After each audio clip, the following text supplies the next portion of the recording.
Hey guys, welcome back to Filter Coffee Football. Hard to be enthusiastic after witnessing that 3-0 drubbing. In some ways, we feel guilty. Like, I feel guilty about karma coming in and biting Hmm. us back after the criticism of the Chelsea result. But, I mean, yeah, Crystal Palace 3, Arsenal nil. Miserable performance. This was like watching the Real Madrid versus Barcelona match in many ways for me because Arsenal just did not look Turn up up. to scruff on this one. Yeah, they were just not there. I mean, I want to say that there was something in this match to hold on to. You know, two half chances. Another possible screamer. But in all honesty, Crystal Palace completely deserved those 3 points. Yeah, Karthik, I only catch this match in snippets Hmm. because Monday you're at work, you can only do so much. And unfortunately, I did catch the opening goal and the penalty foul and the penalty goal. So I did catch two of those goals. Absolutely horrendous. Let's just Uh, tell us a little bit more about the uh, overall 90 minutes. as soon as the team sheet came out, Tavares inside, no Tierney, alarm bell started ringing. And with Tierney suspected now to be out for the season or some of those rumors flying in, I'm not sure what's happening behind that. Waste friendlies, two waste internationals. He played the whole 90. And he tweaked his knee or something of that sort. That apart, I mean, Tavares was obviously rusty. He's not even had a look in the past 7-8 games. He was taken off at halftime in the FA Cup loss, if I'm Yep. not wrong. So Tavares seemed rusty. Cedric probably too had an off game, and they exploited the space between the centre backs and the full backs. And I think they had a clear game plan which they stuck to, and they just tormented both of our flanks. With Xhaka in a more advanced role and Tavares at left back, it wasn't a natural fit. And obviously, you saw the tactical change that happened in the second half where Tavares had to be taken off. Arteta said that it was a tactical decision. It is unfortunate that it was him again, but anyone who saw the game would have been surprised if Tavares walked out for the second half. More than criticism towards Nuno Tavares, this was more on not reading the game in all likelihood. And I think the third goal, or rather the second goal, actually just deflated us. The second goal, the way which it went in, where they had so much time on the ball, and then you have what uh, Joachim Anderson, their centre back, putting a through ball to Jordan Ayew and finishing. You don't want to see that. I mean, where's your midfield? Where's your forward lineup? What was happening? That just like completely put me off of this game. Lacazette had probably the coldest game he's had in this season.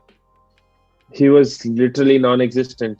You couldn't make out whether Lacazette was substituted or not in this game. Although I think he played the full 90. He did. Yeah. Yeah, Martinelli, the bright spark. Uh, Odegaard, not as much. Emil Smith Rowe, another bright spark. Saka had a tough game today. Had to reshuffle, had to reorganize positions.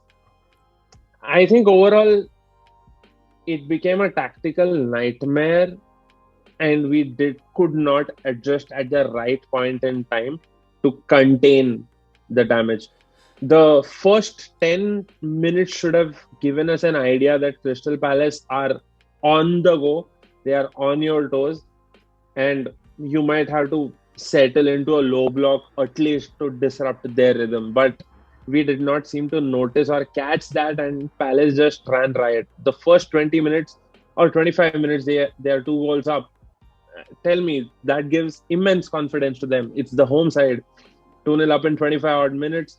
They are going to be ravaging now. So, Yeah, and that's where it struck me as well because even just in the opening 2 minutes they had an incredible chance on goal, really pressing Ramsdale high.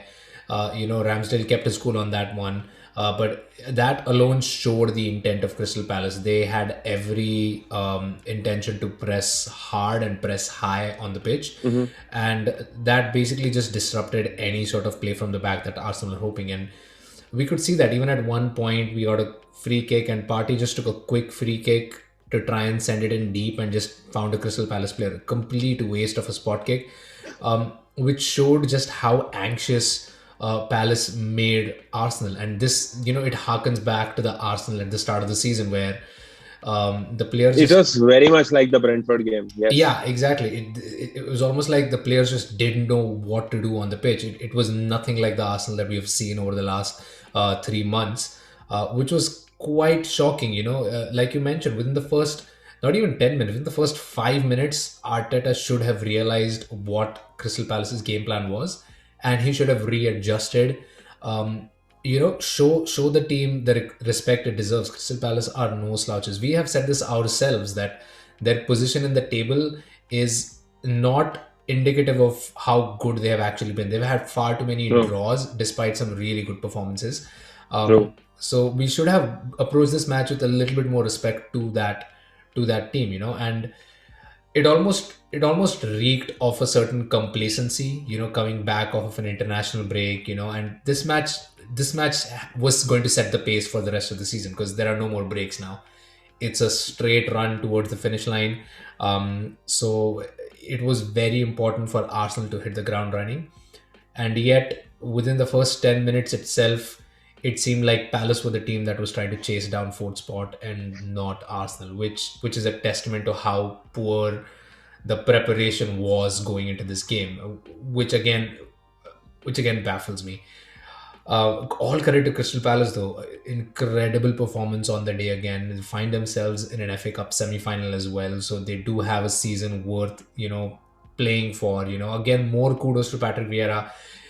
The only reason that I'm not happier is because he beat Arsenal, but it's absolutely amazing to see Vieira doing so well, and more to that, to see a black manager doing so well in the Premier League. It's rare to see these things, and it's amazing True that. for the True that. game to have a manager like him thriving in the Premier League. So hopefully he will also set precedents for future managers to really up their game and stake their claim in the Premier League as well. Um, but yeah, let's talk about how this might actually shape up the top four, because um, we know that relatively speaking, Arsenal have the tougher run compared to Spurs. It's sort of right in there, but I would say that Spurs have a slightly more favorable run in. So matches like Crystal Palace are matches that we have to be winning if we want to stay in there. Now this makes the Chelsea match even more important because we are level on points, fifth because of goal difference, and the match in hand that Arsenal have is the match up against Chelsea. So It's a match against Spurs. no, the Spurs match is also there, but Spurs have one match in hand and we have two games in hand, Yeah. one of which is Chelsea and the other one is Spurs. So the match in hands have become even more critical. So comes back to your original point that you'd much rather have the points than the match in hand. Yeah, Uh, I've been on that for a while now. I mean, it's always easy to say, "Oh, you still got a match in hand," but pressure works in different ways, right? You can pile the pressure by getting great results. I mean, if the opposition gets great results and you play last, uh, there is pressure. And if the opposition doesn't really turn up, there is still pressure because you've got to turn up too. It's not that, oh, they had a slack, so you have a slack. It does not work that way. Yeah, and Spurs announced their intention loud and clear when they scored enough goals to go up on goal difference, right? At that point, they could have just sat with the victory, but they did not. They wanted to end the day on top in that fourth spot. So, really tough run in. And again, the final fixture list is out. We play Spurs. I think that's the third from the last match of the game of the season, May if I'm not 12th, mistaken, right? Yeah. 12th of May, So that puts the tie really on a knife's edge, which on the is edge. and it's still Yeah. and it's still going to be smushed in to accommodate for the fixtures that we miss. So it's still going to be a congested fixture that we're gonna have to go through, but that match has just become even more important. So tough question, but do you still see Arsenal finishing top four now? Or actually, let Mhm. me rephrase this. Would it be a failed season if Arsenal do not finish in top four at this point? I, I don't want to say at this point because I've always maintained my view that we've got to show progress, and top four would be the highest sign of progress from where we were over the last couple of seasons with the uncertainty, with flux in managers, and things like that. Top four would be the absolute highest priority, but I would honestly acknowledge the progress we've made if we are to miss out on top four by any means. But this does not mean being complacent. All that this means is I don't want to pile up more pressure than there is actually, because obviously I want top four. Why would I want to settle for fifth or sixth or whatever that is? Because hey, you've been out of the top four for a while. There is the top four, and then there are the others. There's no top five, top six. So that's where I'm at this. Yeah, definitely on pitch performance wise, it's a big, because even at the start of the season, both of us were like, yeah, finishing in the fifth or sixth place, finishing in Europa League spots would be success at this point, considering the extent of the overhaul that the squad has gone through. But given the potential that we have shown, and to an extent I feel like it kind of will exemplify where our season goes next year, because it'll make a big impact on the kind of transfers we'll be able to make Huge. depending on Yep. where we finish. And it's unfortunate, like I just heard this on a podcast recently. Financially speaking, teams who qualify for the Champions League and win two group games make more money than a team that qualifies for the Europa League and goes on to win the Europa League. So that's just the financial disparity between the two competitions as well, which is why it again makes sense why so many teams are dying to get into the Champions League, because it's just a whole other level when it comes to the kind of money it provides for the club that is in the competition. Um, so yeah, it's not a failure in terms of performances, but I can see how it will be viewed as us letting slip a position that we were in control of. So yeah, that's my Uh, that's my view on that. But I guess now we just have to buck up, and it's not going to be as comfortable as a ride as it seemed before 3 p.m. EST. what did I say earlier?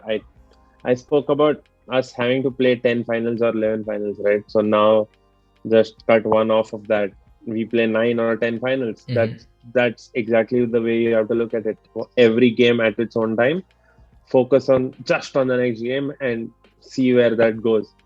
A special mention to the Scottish national team for playing Kieran Tierney the whole 90 in both friendly draws. Friendlies, especially when you have a World Cup qualifier coming up, do you play one of your best players in both the friendly draws in the whole 90 minutes? And now they're worried about him missing the entire season or the rest of the season.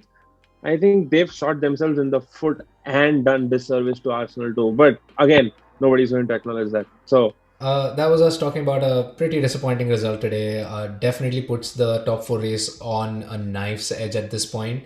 So yeah, let us know what your thoughts are. Whether you think Arsenal might still end up edging it in, or whether Spurs have the better run and have the advantage going into the last leg of fixtures now. Like always, like, share, subscribe. Thank you so much for your support, and we will catch you guys next time. see you soon. Bye. Adios.